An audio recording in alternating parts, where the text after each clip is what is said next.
عليكم ورحمة الله وبركاته كسو دوادا داوديال والروحي عالم كان دكاهيني يكوي صومالي دا channel كينان بدي يبر channel مانتا oo ay bishu tahay bishii koowaad kowdeedii 2026 sanadka cusub fiidiyoogii ugu horeeyay ee soo dhigno weeye ku soo dhawaada wararka caalamka haddaan idinku bilaabo masiibo ka dhacday Switzerland dabaaldegyadii New Yearka ayaa ku dhamaaday masiibo ka dhacday baar ku yaala Congress Monta taasoo ay ku dhinteen ku dhawaad 40 qof in ka badan 115 ay ku dhaawacmeen baaritaano ayaa soconaya si loo ogaado sababaha dhabta ah ee dabkaasi dhanka kale khudbadda madaxweynaha Faransiiska Emmanuel Macron ayaa ku sheegay khudbadu u jeediyay inuu shaqadiisa sii wadan doono ilaa ugu dambeyn isagoo diiradda saaray heshiisyo siyaasadeed iyo taageeridda Ukraine dhanka kale suuqyada saamiyada India labada suuq ee u muhiimka ah ee PSE iyo NSA ayaa maanta furnaanaya xilli suuqyada kale ee caalamku ay xidhan yihiin dhanka kale arrimaha Soomaalida Somaliland iyo Soomaaliya madaxweynaha Soomaaliya oo sii wata wali malaawaalkiisii ahaa Somaliland Xasan Sheekh ayaa sheegay in sirdoonka Soomaaliya uu xog ka helay Israa'iil inay heshiiska aqoonsiga Somaliland ay la gashay oo ahaa 3 qodob qodobka koowaad oo ahaa in dadka Falastiiniyiinta ah loo soo raro Somaliland 2 in saldhig ciidan laga siiyo Israa'iil dekada Berbera eriyada Berbera 3 in ay ku biirayso Somaliland Abraham Accord wuxuu ugu yeeray dhanka kale Somaliland oo beenisay eedamaha Soomaaliya ka imanaya ayaa si xoogan u diiday shaqooyinka madaxweyne Xasan Sheekh uu sheegayo inaysan jirin wax heshiis ah oo ay la galeen dawladda Israa'iil dhanka kale xildhibaanada Somaliland ee Muqdisho ku matala ayaa si wada jira ugu baaqay in dawladda federaalka Soomaaliya ay ka fogaato talaabooyin keeni kara colaad saameyn dhaqaale ama dhibaato amni waxay codsadeen in khilaafka si nabad ah loo xaliyo halkan igala yar daawada bayaan ka soo baxay xildhibaanada labada aqal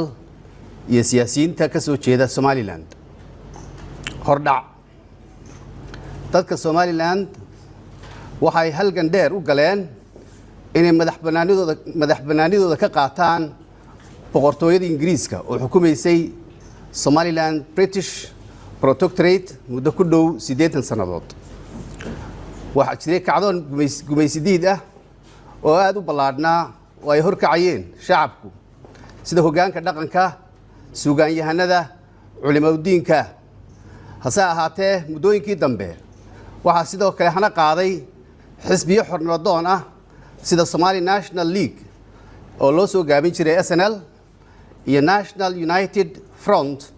NUF iyo United Somali Party oo isna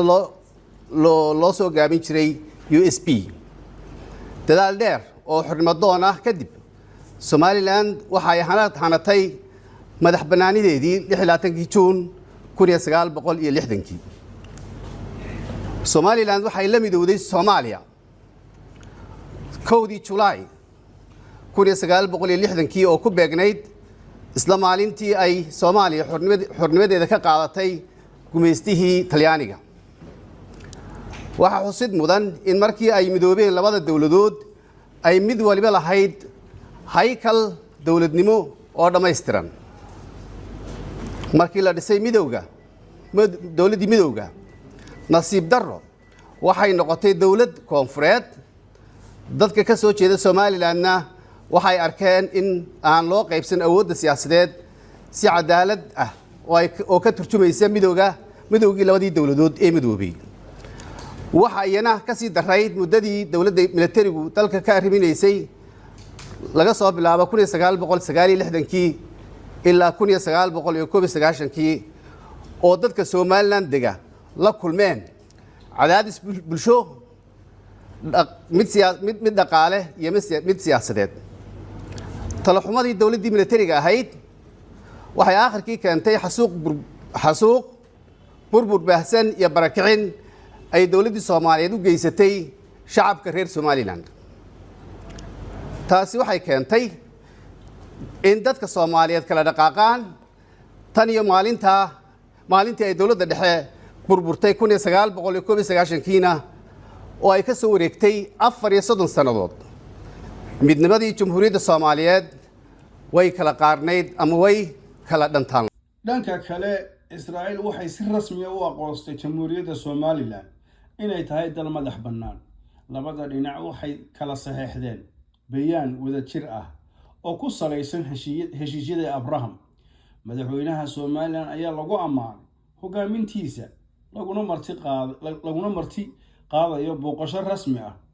oo Israa'iil ah. Israa'iiliyiintu waxay qorsheynayaan inay ballaariso iskaashiga caalamiga ah dhinacyada beeraha, caafimaadka, tiknoolajiyadda iyo dhaqaalaha, iyadoo shacabka Somaliland loo rajeynayo guul iyo barwaaqo. dhanka kale wariye Axmed oo booqday xarunta baarlamaanka ee dalka Israa'iil baleer daawada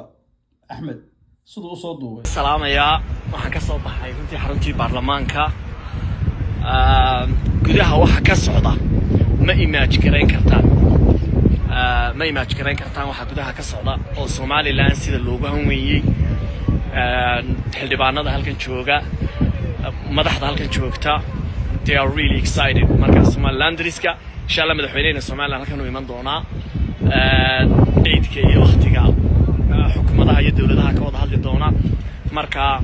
there's a lot of excitement bahalka ka socda marka aad baan idin salaamaya Somalilandriska meela joogtaanba. daawadayaal war waxaan idin haynaa waa naga inta habeenkan caawa tan iyo intan dib u kulmi doono waxaan idinku salaamayaa salaanta islaamka. assalaamu calaykum waraxmatullaahi wabarakaatuh. bye, like, share, comment, subscribe kana nagu caawiya. bye.